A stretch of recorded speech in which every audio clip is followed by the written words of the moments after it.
A couple of days ago, RINGKNOCKER's parent company, Tribify, hosted our second relationship sales mastery event.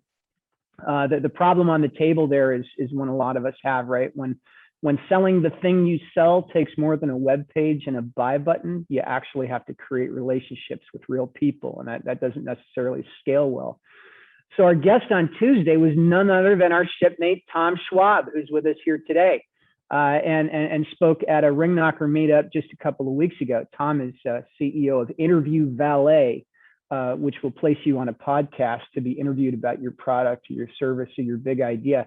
So during his talk, Tom dropped a figure that he might have mentioned here the other week, but if he did, it slipped by me, and I'm still shaking my head about it because I'm still kind of astonished, and I wanted to share it with you.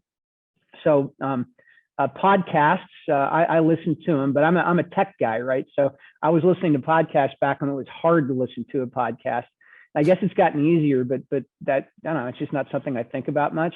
Anyway, the point is, if you had asked me, I would have guessed that yes, podcast audiences are super targeted and on the average wealthier and better educated than other audiences, but that in the aggregate, they're a small minority of people. So here's the truth. This is the number that Tom dropped this week.